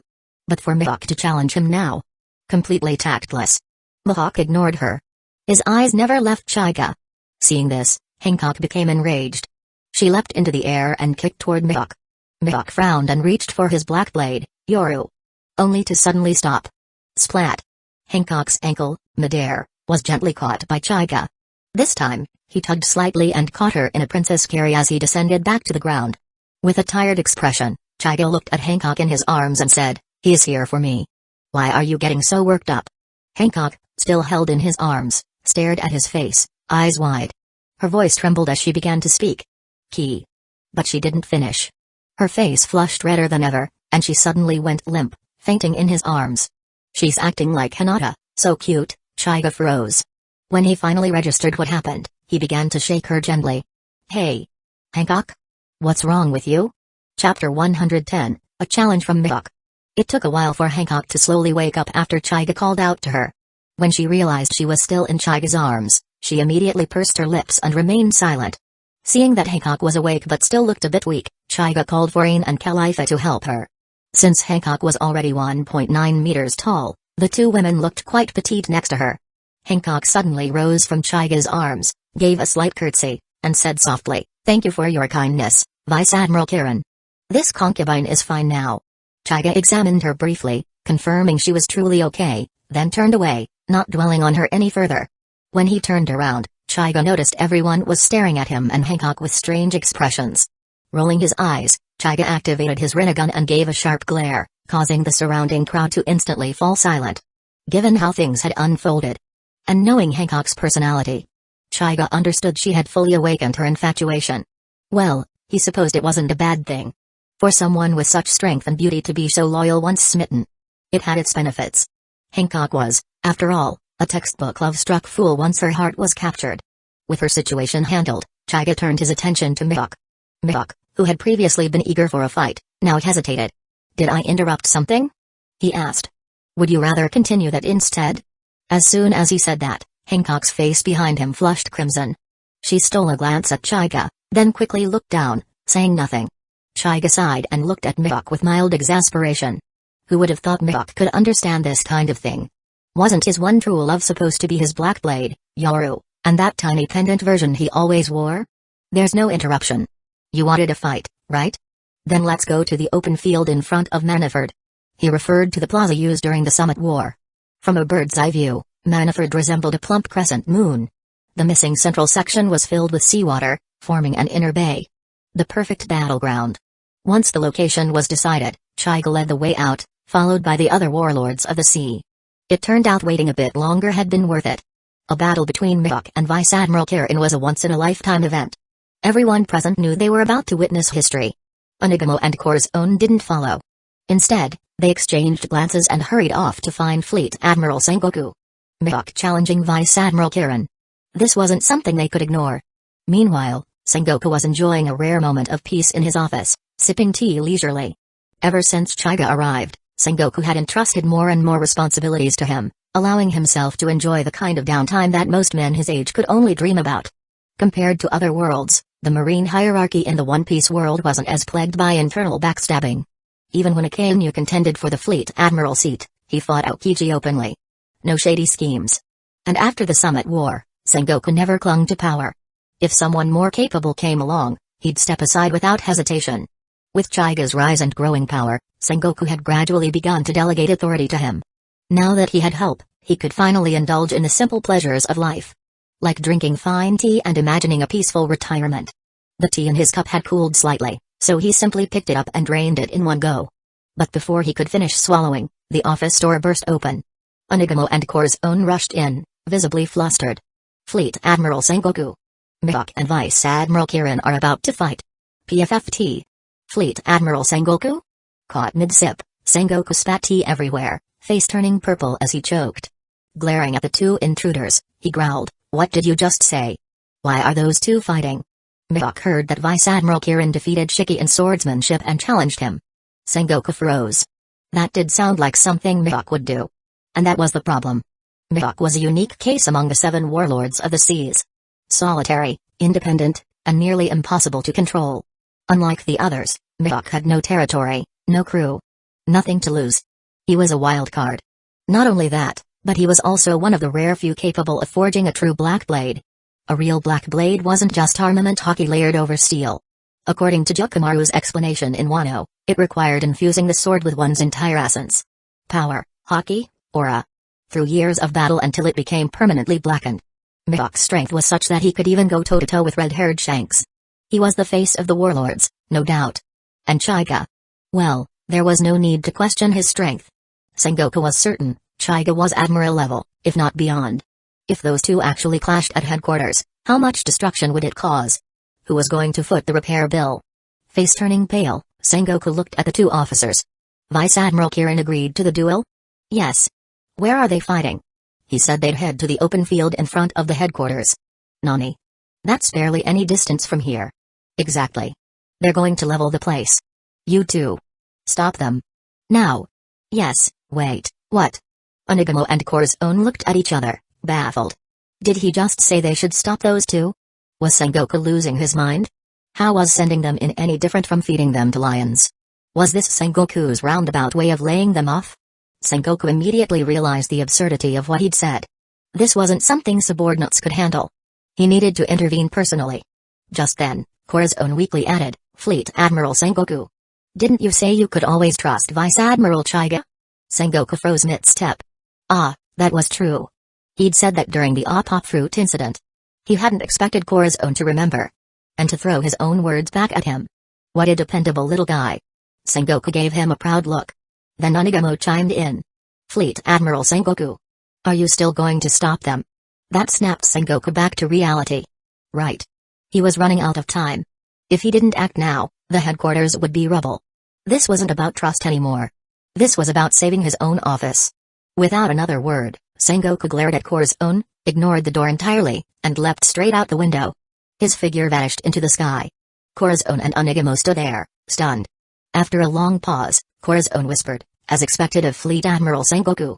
Always choosing the fastest path. Onigamo nodded solemnly. With skills like that, he could hold the position for another 20 years. Chapter 111, Another Awakened Devil Fruit. Manaford, in front of Marine Headquarters. Hawkeye and the other warlords arrived at the location Hyuga had given them, only to find him already standing at the edge of Manaford's perimeter wall. Hyuga had his back to them, his gaze fixed on the inner bay just outside the wall. An area roughly 300 meters in diameter. If he intended to use Susanoo later, this space would be more than sufficient. Everyone looked around, puzzled by the lack of a proper battleground. Were they really going to fight right in front of the Marine headquarters? Was Hyuga planning to have this area redecorated? Hawkeye, however, remained indifferent. If Hyuga didn't care, neither did he. All that mattered was the battle. He stepped forward, already prepared, and asked, "Can we start now?" Hyuga turned, a mysterious look in his eyes. "Of course. But I need to set the stage first. A proper environment? We're not fighting here? No. This is Marine headquarters. If anything gets broken, are you going to pay for it?" For once, Hawkeye looked slightly awkward. Paying the Marines for property damage? Ridiculous. Hyuga didn't expect Hawkeye to pay, of course. Still, he couldn't let the headquarters be destroyed. This place was his home in the One Piece world now, and he wouldn't allow anyone to damage it. Not even Hawkeye. With that thought, Hyuga began to float into the air. Hawkeye's hand instinctively reached behind his back and gripped the hilt of his black blade, Yoru. Tension crackled in the air. Then, bang. A loud impact shook the area as a large figure crashed down from above. It was Fleet Admiral Sengoku, having leapt from his office window. He strode between the two warriors with authority, glaring at Hawkeye. "This is not the place for your battle. If you fight here, you're declaring war on the Marines." Hawkeye frowned and looked toward Hyuga. Hyuga didn't hesitate. "Fleet Admiral Sengoku, there's no need to worry. Our fight won't damage a single brick of the headquarters." "Oh? And how exactly do you plan to manage that?" Hyuga smiled, and dark flames ignited in his hands. Though they emitted no heat, only an unnatural, bone-deep cold. Sengoku's eyes narrowed. He recognized the flames immediately. They came from the Nekomata fruit. A mythical zone he had personally entrusted to Hyuga. But why was he using it now? Hyuga offered no explanation. Sengoku would understand soon enough. Using the power of the Deva Path, Hyuga floated toward the sea as though he intended to plunge into it. The warlords were startled. Hyuga was a devil fruit user. He should sink like a hammer. Hancock gasped and stepped toward the edge, about to leap after him. Sengoku quickly caught her arm. "He's fine," Sengoku said calmly. Hancock spun to glare at him. "What's wrong with you?" "He's a devil fruit user. He can't swim." Sengoku looked confused. Hancock hated men. Why was she so worked up over Hyuga? Still, he explained. "Hyuga is different. He's not affected by seawater." "Are you joking? That's not possible. Look for yourself." Reluctantly, Hancock looked down. Then froze. Hyuga stood atop the water as though it were solid ground. Her breath caught, and her heart slowed. He was fine. That was all that mattered. She didn't care how. Love didn't need logic. Out on the sea, Hyuga suddenly dropped to one knee. Black flame surged from his hands, pressing against the ocean surface. A single tomoe in his right eye began to shimmer. He spoke in his mind. "Metis, have you had enough beauty sleep?" A mature, sultry female voice echoed in his thoughts. "Hee, master. I thought you'd forgotten me." It was the Nekomata, Metis. His creation, bound within his Rinnegan. As Hyuga's ocular power had grown, she had entered a long slumber, nourished by his immense chakra. Now, with his right eye's power stabilized, she stirred once more. She had stubbornly ignored him since awakening, sulking in silence. But with one word. Just one call. Her will melted away like snow in spring. "Metis, I'm going to fully unleash your power. Be ready." "Oh? You mean the awakening?" "I'm always ready." Hyuga nodded to himself, relieved. Before awakening the Nekomata fruit, he needed to make sure Metis would be unaffected. Now, with her consent, he began. Ocular energy surged into the tomoe embedded in his Rinnegan. The awakening had begun. A spectral black yokai cat rose behind him, and ribbons of shadowy flame coiled around his form. The temperature plummeted. Even the Manaford soldiers began to shiver, mist rising from their breaths. Sengoku's jaw clenched. This chilling pressure. It was reminiscent of Aokiji's ice age. But this was no ice. This was flame. Freezing, cursed flame. There was no doubt in his mind. Hyuga had awakened the Nekomata fruit. And if reports were true, this might not even be his first awakened fruit. Sengoku recalled Aokiji and Akeinu's earlier reports. The Thunder fruit model, Lightning Human Devil fruit, was also suspected to have awakened. A terrifying thought took root in his mind. Could Hyuga already have the power to take down a Four Emperors crew? Unaware of the chaos in Sengoku's mind, Hyuga calmly completed the transformation. The pupil of his right Rinnegan was now a dancing black flame. He narrowed his eyes. Realm of extreme cold. Whoosh. The sea exploded in ghostly black fire, roaring outward across the inner bay and beyond. Then recede. Just as quickly as they appeared, the flames vanished. And in their place, the sea had frozen solid into a glistening, frost-covered plain. Hyuga reappeared on the wall beside the stunned warlords. He turned to Hawkeye with a calm smile. Well? Is this battleground to your liking? Chapter 112, Susanoo. Hawkeye was stunned for a moment, then asked the question everyone present wanted to know, how many abilities do you have? Hyuga was already used to this kind of question. He answered with a straight face, lying confidently, have you heard of adaptive abilities? Mine change depending on the situation. Surprisingly, Hawkeye nodded seriously, replying in a deep voice, I see. A terrifying power indeed. The others behind him couldn't help but mutter, you actually believed that? Hawkeye ignored their complaints. Glancing down at the ice, he leapt and landed directly on its surface, waiting for Hyuga. Hyuga was briefly caught off guard by Hawkeye's bluntness, followed. Hawkeye stomped firmly on the ice to test its strength, then looked at Hyuga, who stood empty-handed, and asked, where's your weapon? Hyuga paused, then flicked his wrist. A black rod appeared in his hand. A purple glint flickered in Hyuga's Rinnegan, and the slender black rod began to shift, gradually transforming into a long black sword. Since Hawkeye wanted a duel in swordsmanship, Hyuga would oblige. He believed in the power of brute force. With his current pupil power, Hyuga's control over yin-yang style was advanced enough to reshape the rod into simpler forms, though not as effortlessly as the truth-seeking orbs. Back in the Naruto world, Obito had used the truth-seeking orbs in flamboyant fashion, changing them into almost anything. Hyuga would definitely call him the flashiest user of that technique. Now holding the long sword formed from the yin-yang black rod, Hyuga gave it a flourish, then looked at Hawkeye and nodded, ready to begin. Hawkeye narrowed his eyes and said nothing. Raising the black blade Yoru in one hand, he leapt into the air and brought it slashing down at Hyuga from above. The blade in Hyuga's hand hummed with tension, wrapped in sublimation armament. Holding it in one hand, he raised it horizontally to block. The instant black blade Yoru collided with Hyuga's sword, an invisible shockwave erupted, splitting the clouds above with a gap that stretched across the sky. From that single clash, Hyuga could already gauge Hawkeye's strength, at least at a quasi-4 Emperor's level. If not for the reinforcement from sublimation armament, his yin-yang sword might not have withstood that strike. Hawkeye, seeing his attack blocked, stepped back to create distance, then raised Yoru again. Hyuga's expression grew serious. That stance. He recognized it. It was the same one Hawkeye had used when he attacked Whitebeard at Maniford. As expected, Hawkeye swung downward. A massive green wave of sword energy tore toward Hyuga. Instead of using his sword to block, Hyuga extended his palm and calmly said, Almighty push.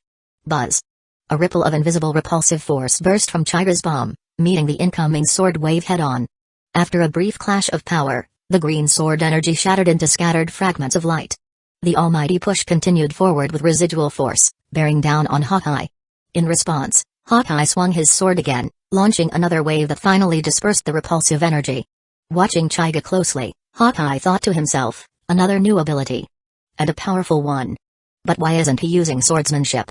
If Hyuga could read minds, he'd probably sigh and say, I want to, but I'm honestly not good at it. The almighty push Hyuga used was narrowly focused. Small in range, but heavy in power. A clear sign of how seriously he regarded Hawkeye's swordsmanship. Still, recalling that sword energy just now, Hyuga couldn't help but complain internally, not even a move name? He seriously needs to spend a few days learning from Minato. You're the world's strongest swordsman. Couldn't you at least name your attacks? Roger had divine departure, Big Mom had sovereignty, and even Kaido had thunder bagua. But Hawkeye? Just silent slashes. Even Zoro, who was constantly lost, was meticulous with naming his moves. He didn't just shout names, he'd recite a whole chant. Compared to that, Hawkeye's current performance was just slash. Slash again. It seriously lacked flair. Hawkeye, still standing there, finally spoke, why aren't you using the sword in your hand? Is my swordsmanship inferior to Shiki's? Hyuga shook his head. Not at all. Your swordsmanship is undoubtedly superior. But I should clarify. Shiki didn't lose because of my swordsmanship. Oh? Then may I witness the power you used to defeat him?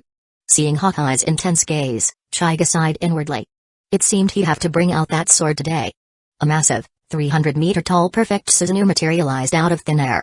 Hyuga reached toward it and gripped the hilt of the colossal blade, murmuring, condense. The deep purple Susanoo towered over the bay. Sengoku, seeing it for the first time, was visibly shaken by the appearance of the giant construct. There was no helping it. A 300-meter-tall warrior radiating power and presence. It was far beyond the norm. Even Little Urs Jr., at 60 meters, had made a massive impact during the war. Chiga's Susanoo made him look small. Staring up in awe, Sengoku muttered, "So this is the purple giant Tsuru mentioned. It's even more terrifying than I imagined." Doflamingo trembled. The pressure this Susanoo emitted was even more overwhelming than Kaido's presence. No wonder Kaido had failed to stop this purple scale last time. This power wasn't human.